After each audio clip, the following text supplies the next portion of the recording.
Good morning students, स्वागत है आप सबका। मैं सूर्य प्रकाश शर्मा और हम लोग पढ़ रहे हैं भारतीय राज्य व्यवस्था के अंतर्गत मौलिक अधिकार। और मौलिक अधिकारों पर ये दूसरा वीडियो है। पिछले वीडियो में हमने बात की कि मौलिक अधिकार क्या है, और उसमें मैंने आपसे बताया कि भारतीय संविधान के भाग 3 में जो अधिकार लिखित हैं उन्हें मौलिक अधिकार कहा जाता है। इसकी एक सैद्धांतिक परिभाषा चाहे जो भी हो, लेकिन भारतीय परिप्रेक्ष्य में जो इसकी परिभाषा मान्य है वो यही है कि वे अधिकार जो भाग 3 में दिए गए हैं वो मौलिक अधिकार हैं आपके। वैसे भारतीय संदर्भ में अगर हम देखें तो अधिकारों को हम 3 भागों में बांट सकते हैं। पहला, मौलिक अधिकार, जैसे कि मैंने बताया, वे अधिकार जो भारतीय संविधान के भाग 3 में दिए गए हैं। दूसरा, वे अधिकार जिसको हम संवैधानिक अधिकार कह सकते हैं। ये संवैधानिक अधिकार वो हैं जो जिनका उल्लेख संविधान में तो किया गया है लेकिन भाग 3 में नहीं है वो। जैसे संपत्ति का अधिकार अब मौलिक अधिकार नहीं है क्योंकि वो अब भाग 3 में नहीं है, उसको हटा दिया गया है वहाँ से और उसको अब रखा गया है अनुच्छेद 300A में। तो वो एक संवैधानिक अधिकार है। राइट टू वोट, मताधिकार जो है 326 में है, वो भी आपका एक संवैधानिक अधिकार है लेकिन मौलिक अधिकार नहीं है। तीसरे होते हैं कानूनी अधिकार, जो विभिन्न कानूनों से मिलते हैं, जैसे सूचना का अधिकार। ये जो है आपका एक मौलिक अधिकार नहीं है, ये एक कानूनी अधिकार है, संवैधानिक अधिकार भी नहीं है बल्कि। ये मैं आपको बता चुका हूँ। इसके बाद हमने बात की संविधान द्वारा जो अधिकार हमको मिले हैं वो कौन कौन से हैं, उनकी एक मोटी सी सूची हमने देखी। कुल मिला के अब आज की तारीख में 6 हैं, कुल 7 लिखे हैं मैंने, लेकिन छोटा जो अधिकार है संपत्ति का अधिकार वो अब हटा दिया गया है 44वें संविधान संशोधन अधिनियम 1978 के द्वारा। ये अधिकार आपको 2 अनुच्छेदों में दिया गया था, आगे हम इस पर विस्तार से बात करेंगे। अनुच्छेद 19 और 31 में दिया गया था आपको। अनुच्छेद 19 जो है 19(1)(f) में था, संपत्ति को अर्जित करने का, उसका धारण करने का, उसका विक्रय करने का अधिकार था आपको। और इसी तरह से अनुच्छेद 31 में जो है ये प्रावधान था कि राज्य जो है बिना उचित मुआवजे के आपको अपनी संपत्ति से बेदखल नहीं कर सकता था। तो ये अधिकार अब समाप्त हो चुका है। नेक्स्ट, मौलिक अधिकारों की विशेषताएं भी हम देख चुके हैं। यहाँ से अब हम बात शुरू करेंगे। आज इन अधिकारों को एक एक करके देखते हैं। तो मैंने आपको बताया था कि अनुच्छेद 12 से 35 तक जो है मौलिक अधिकारों का अध्याय है, भाग है, बल्कि अध्याय नहीं है, भाग 3 है ये संविधान का। 12 से 35, 12 में राज्य की परिभाषा दी गई है। अनुच्छेद 13 में ये बताया गया है कि संसद या विधायिका जो है वो साधारण कानून के माध्यम से अधिकारों में कमी नहीं कर सकेगी, कानून के द्वारा जो है अधिकारों को कम नहीं कर सकती। हाँ, संविधान संशोधन द्वारा जरूर किया जा सकता है अनुच्छेद 368 के तहत। ये अनुच्छेद 13 में बताएगा। 14 से लेकर के 32 तक मौलिक अधिकारों का वर्णन है। 33, 34, 35 में कुछ अपवाद हैं, उनकी चर्चा हम बाद में करेंगे। फिलहाल आप ये जान लीजिए कि जो मौलिक अधिकारों का जो उल्लेख किया गया है वो अनुच्छेद 14 से शुरू होता है, 12 और 13 में नहीं है, और 32 तक चलता है, 33, 34 और 35 में भी नहीं है। ये आप ध्यान रखिए। अब शुरू करते हैं अपनी बातचीत हम। सबसे पहले विधि के समक्ष समता और विधि का समान संरक्षण का अधिकार। आज हम समानता के अधिकार की बात करेंगे मोटे मोटे, जो 5 अनुच्छेदों में, अनुच्छेद 14 से 18 तक, जो मैं आपको पहले बता चुका हूँ। तो सबसे पहला है, अनुच्छेद 14 की बात कर रहे हैं आज हम, वो है विधि के समक्ष समता और विधि का समान संरक्षण। ये पहला अधिकार है आपका समानता के अंतर्गत। अनुच्छेद 14 ये आपको अधिकार देता है, इसमें लिखा गया है कि राज्य किसी भी व्यक्ति को विधि के समान समक्ष समता और विधि के समान संरक्षण से वंचित नहीं करेगा। 2 बातें हैं इसमें, विधि के समक्ष समता और विधि का समान संरक्षण। यानी ये अधिकार नागरिकों को भी प्राप्त है और विदेशियों को भी प्राप्त है, क्योंकि इसमें शब्द व्यक्ति शब्द प्रयोग किया गया है, नागरिक शब्द प्रयोग नहीं किया गया है। सबको प्राप्त है, चाहे वो नागरिक हो चाहे न हो।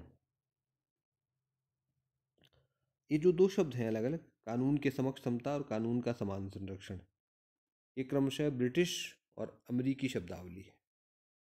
यानी कानून के समक्ष समता का जो विचार है वो ब्रिटिश संविधान की देन है, ब्रिटिश संवैधानिक व्यवस्था की देन है, और विधि का समान संरक्षण का जो विचार है वो अमेरिकी संविधान से हमें मिलता है। दोनों में अंतर क्या है? विधि के समक्ष समता का मतलब क्या है? विधि के समक्ष समता का मतलब ये है कि विधि का शासन होगा, शासन किसी व्यक्ति विशेष का नहीं होगा, कानून के अनुसार होगा, किसी की इच्छा अनुसार नहीं चलेगा शासन, कानून के अनुसार चलेगा। दूसरी बात, विशेषाधिकारों का अभाव, किसी व्यक्ति या वर्ग को विशेषाधिकार प्राप्त नहीं होंगे, सबको समान अधिकार प्राप्त होंगे। तीसरी बात, विशिष्ट कानून या विशिष्ट न्यायिक प्रणाली का अभाव होगा, अलग अलग वर्गों के लिए अलग अलग न्यायालय नहीं होंगे, सब एक ही कानून के अधीन होंगे और एक ही न्यायालय के अधीन होंगे। यह है विधि का समक्ष समता।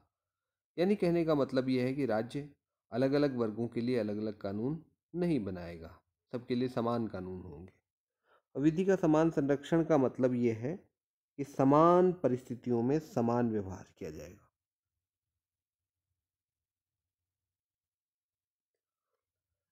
तो थोड़ा सा समझ लीजिए आप बात को। बात यह है कि जैसे मान लीजिए दौड़ करानी है आपको, तो क्या लड़के और लड़कियों को एक साथ दौड़ाया जाएगा? आप कहेंगे हाँ, कानून के समक्ष समता का मतलब तो यही है, एक साथ होना चाहिए, बराबर होना चाहिए, सबके साथ समान व्यवहार होना चाहिए। लेकिन ऐसा नहीं।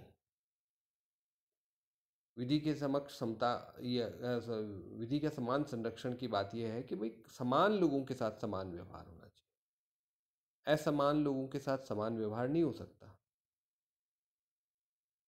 जैसे हम देखते हैं हमारे यहाँ सरकार ने जातियों के आधार पर आरक्षण की व्यवस्था कर रखी है, तो अनुच्छेद 14 के हिसाब से तो गलत होना चाहिए, तमक सब बराबर है, फिर ये भेदभाव क्यों? किसी को ज़्यादा सुविधा, किसी को कम सुविधा। तो इसके पीछे कारण है परिस्थितियों का, क्योंकि वो सब समान नहीं है। कुछ विकास के क्रम में पीछे हैं, कुछ विकास के क्रम में आगे हैं। तो जो पीछे हैं उनको आगे लाने के लिए आरक्षण की व्यवस्था शुरू की गई। अर्थात राज्य युक्ति युक्त उचित वर्गीकरण कर सकता है और उन अलग अलग वर्गों के लिए परिस्थितियों को, उनकी परिस्थितियों को ध्यान में रखकर कानून बना सकता है। लेकिन ये मनमाना नहीं होना चाहिए। वर्गीकरण वर्गीकरण जो है वो तर्कसंगत होना चाहिए। जैसे महिलाओं के लिए कोई अलग कानून बना सकती है सरकार। जैसे महिला जो सरकारी कर्मचारी है उनको CCL मिलती है, चाइल्ड केयर लीव, बच्चों की देखभाल के लिए, लेकिन पुरुष कर्मचारियों को नहीं मिलती। तो क्या ये भेदभाव है? सरकार इसको भेदभाव नहीं मानती, क्योंकि बच्चों के पालन पोषण में पुरुष की तुलना में महिलाओं की भूमिका ज़्यादा महत्वपूर्ण मानी गई है, इसलिए उनको ये अधिकार दिया गया है। तो ये है विधि के समक्ष समता और विधि का समान संरक्षण अनुच्छेद 14 के तहत। उम्मीद है आपको बात समझ में आई होगी। आगे बढ़ते हैं। अब अनुच्छेद 15 की बात करते हैं। कुछ आधारों पर भेदभाव का निषेध किया गया है अनुच्छेद 15। ये अनुच्छेद 14 का ही विस्तार है विशिष्ट परिस्थितियों में। क्या कहता है अनुच्छेद 15? अनुच्छेद 15 में 15 का जो पहला भाग है वो ये कहता है कि राज्य किसी भी नागरिक के साथ केवल धर्म, प्रजाति, जाति, लिंग अथवा जन्म स्थान के आधार पर भेदभाव नहीं करेगा। यानी इन आधारों पर भेदभाव नहीं होगा। किसी और आधार पर तो हो सकता है, इन आधारों पर नहीं होगा। इसका मतलब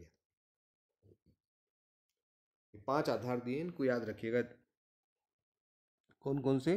केवल धर्म, प्रजाति यानी जाति, लिंग और जन्म स्थान, इन 5 आधारों पर कोई भेदभाव नहीं करेगी सरकार किसी के साथ। फिर अगले भाग में कहा गया है कि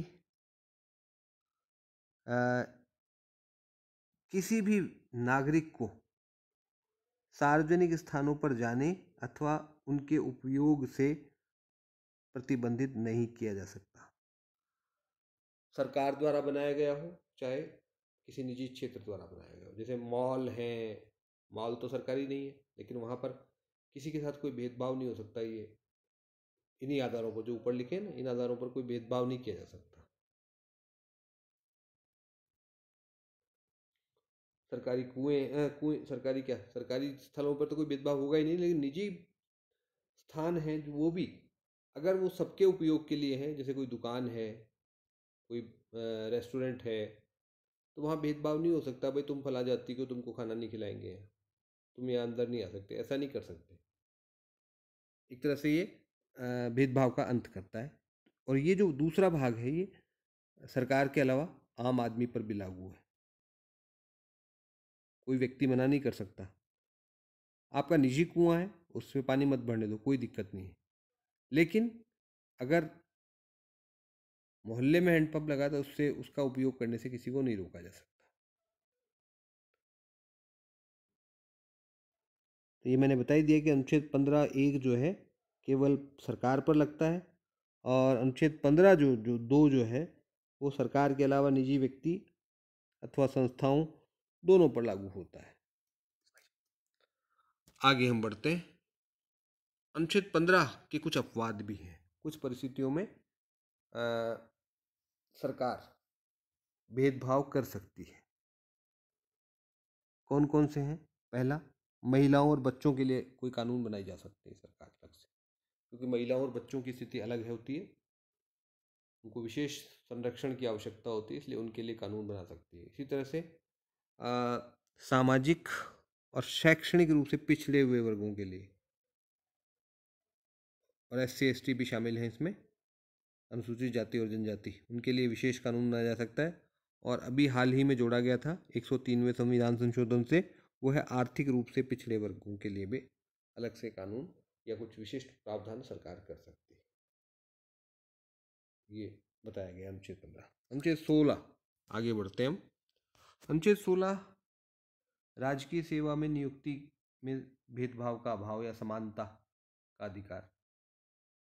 इसमें ये कहा गया है कि राज्य सार्वजनिक सेवाओं में नियुक्ति के संबंध में केवल धर्म, प्रजाति, जाति, लिंग, उद्भव, जन्म स्थान तथा निवास के आधार पर कोई भेदभाव नहीं करेगा। नागरिकों में कोई भेदभाव नहीं करेगा। यानी ये 15 और 16 के जो अधिकार है वो नागरिकों को प्राप्त है, विदेशियों को प्राप्त नहीं करने का मतलब ये।